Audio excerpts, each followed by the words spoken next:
Na Coreia, maio é chamado de mês da família. Eu não sei como é em outros países, mas na Coreia, 5 de maio é o Dia das Crianças, 8 de maio é o Dia dos Pais, 15 de maio é o Dia do Professor, 18 de maio é o Dia dos Pais Celestiais, e 21 de maio é o Dia do Casal.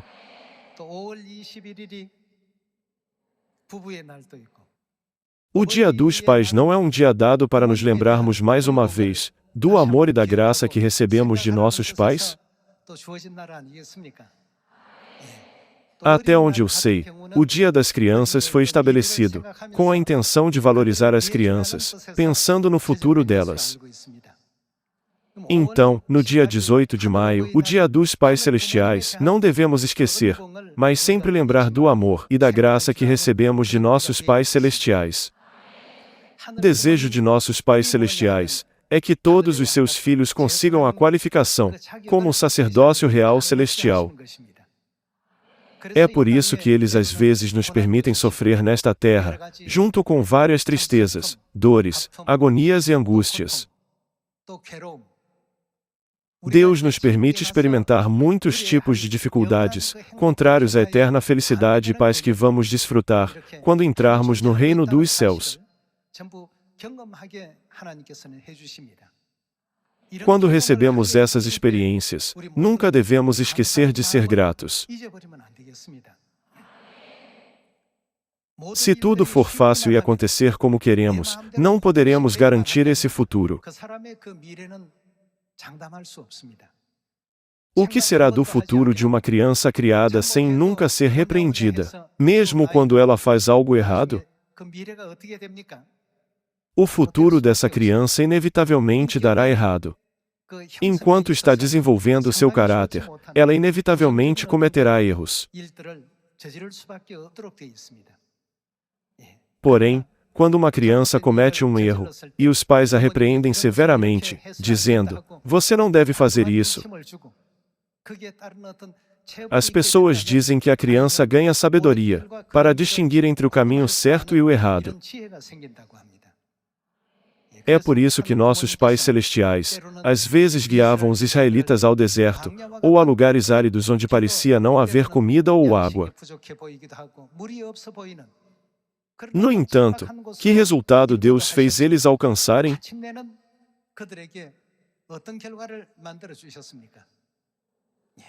Deus abriu o caminho para eles receberem as bênçãos no final. Acontece o mesmo com o nosso caminho do Evangelho. Às vezes, pode haver caminhos confortáveis e fáceis entre muitos outros, mas nunca devemos esquecer o fato de que todo o caminho guiado pelo Pai Celestial e pela Mãe Celestial é o caminho certo. Mesmo que eles nos guiem para o deserto árido, devemos dizer, obrigado, e pensar, Deus deve ter uma bela vontade para nos guiar a este caminho. Se crermos e seguirmos esse caminho, certamente receberemos boas coisas. Porém, sem compreender a sua profunda vontade, se alguém acabar pensando: por que Deus dá essas provações severas apenas para mim? Ou por que Deus permite que apenas minha família sofra essa dor? Ele terá um futuro desfavorável. Na primeira epístola aos Coríntios, capítulo 10, o que aconteceu com aqueles que murmuraram durante os 40 anos no deserto? A razão pela qual essas palavras foram escritas é que Deus quer que seus filhos recebam as qualificações como sacerdócio real no céu, através desse processo. Deus está preparando o caminho para seus filhos, com sua grande vontade de colocá-los no melhor lugar. Embora possamos não estar cientes delas, todos nós temos fraquezas que precisam ser fortalecidas. Todos têm fraquezas, falhas e vulnerabilidades. Deus está refinando nossas fraquezas e nos fortalecendo ao nos colocar em tais ambientes para que, no final, Ele possa nos levar ao eterno reino dos céus. Essas são as pequenas coisas que acontecem sob o grande amor de Deus. Portanto, não devemos escolher andar apenas no caminho fácil, no caminho confortável, ou no caminho que queremos. Às vezes, devemos tomar o caminho que não gostamos, se for necessário para o Evangelho. Mesmo que seja algo que queremos evitar, porque estamos cansados, devemos tomar a iniciativa de fazer o que é necessário para o Evangelho.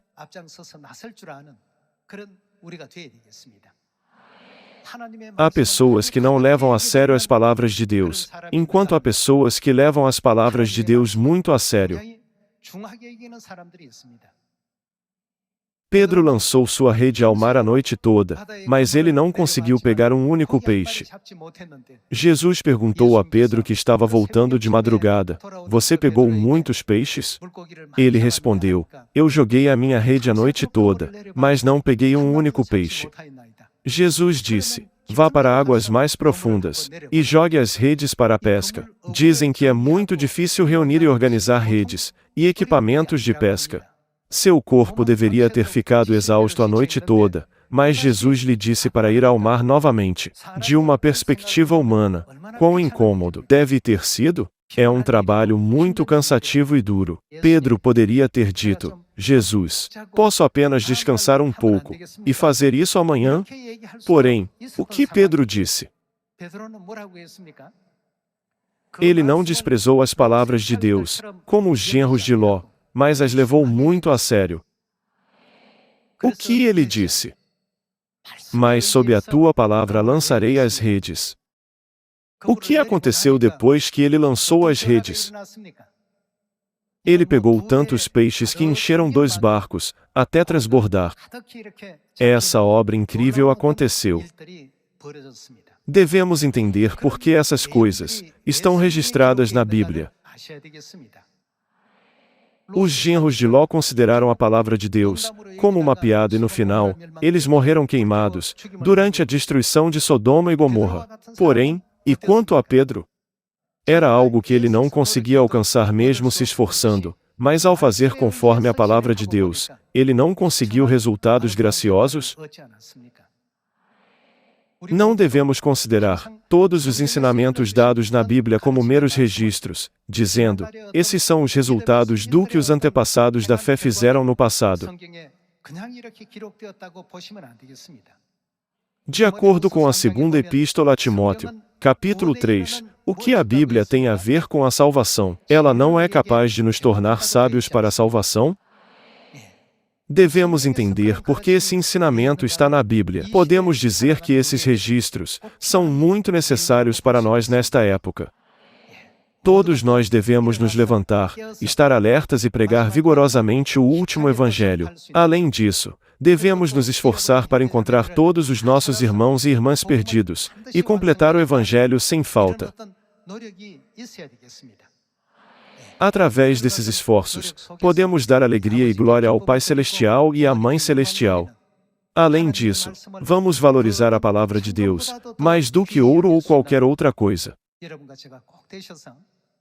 Vamos nos esforçar e ter a resolução mais uma vez, para retribuir o amor e a graça do Pai Celestial e da Mãe Celestial neste ano abençoado. Sobre esse assunto, o que a Bíblia diz sobre aqueles que desobedecem?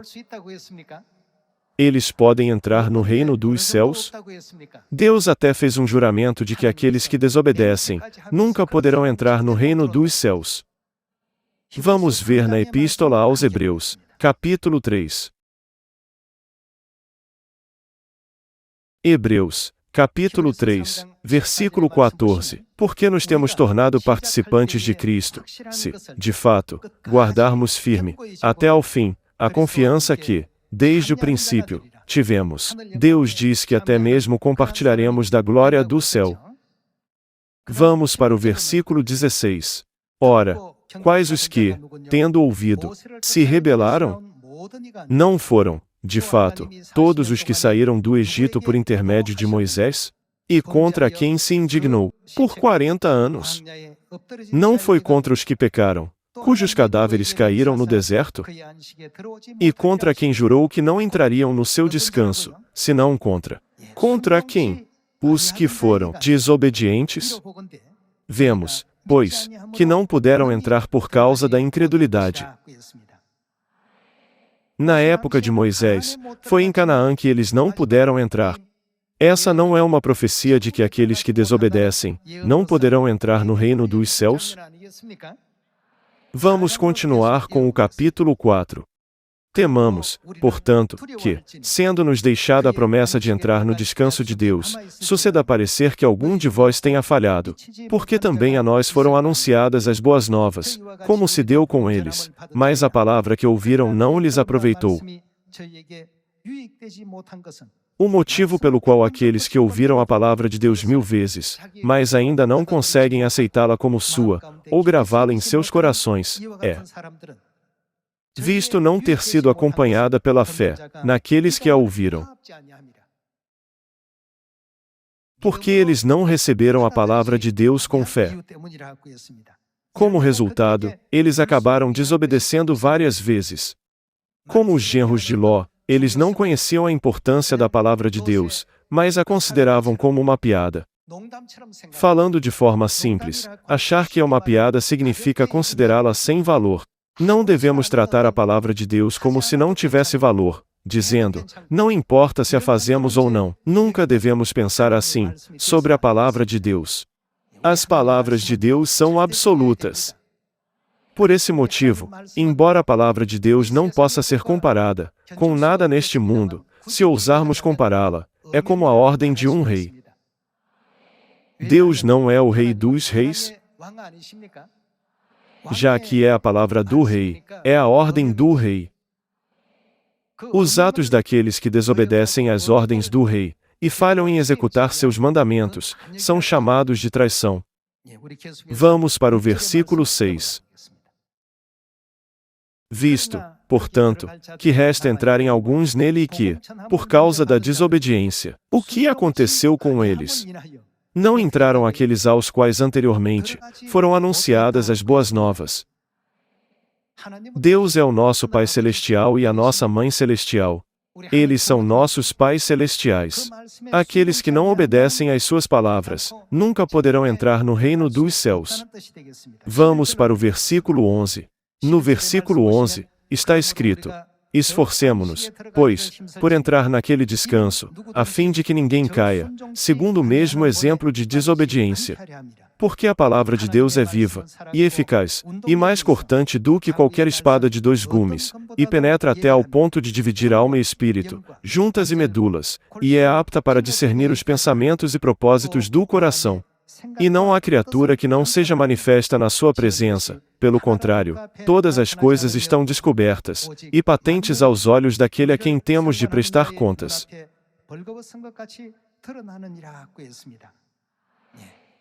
Nunca devemos perecer por seguir o exemplo de desobediência deles. Além disso, qual juramento Deus declarou, em sua ira sobre aqueles que desobedeceram? Não está escrito no versículo 3, que eles nunca entrarão no descanso de Deus? Pelo resto de nossas vidas. Vamos ter fé como a de Pedro, que disse, eu farei porque é a palavra de Deus. Ao mesmo tempo, nenhum de nós deve cometer tolices como os genros de Ló, que acharam que era uma piada e, no fim, pereceram. No dia dos pais celestiais, devemos nos lembrar de que todas as palavras que o Pai e a Mãe nos deram são as palavras da vida eterna que nos conduzem ao caminho da salvação.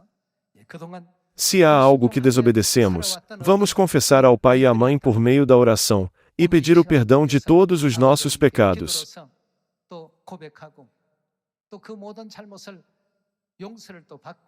De agora em diante, considerarei a vida que o pai e a mãe me ensinaram como mais preciosa do que 1000 pedaços de ouro. Gostaria de pedir a todos vocês que gravem esta resolução em seus corações mais uma vez, através deste dia dos Pais Celestiais. Esperando que tenham recebido muita graça, gostaria de concluir o sermão de hoje. Muito obrigado.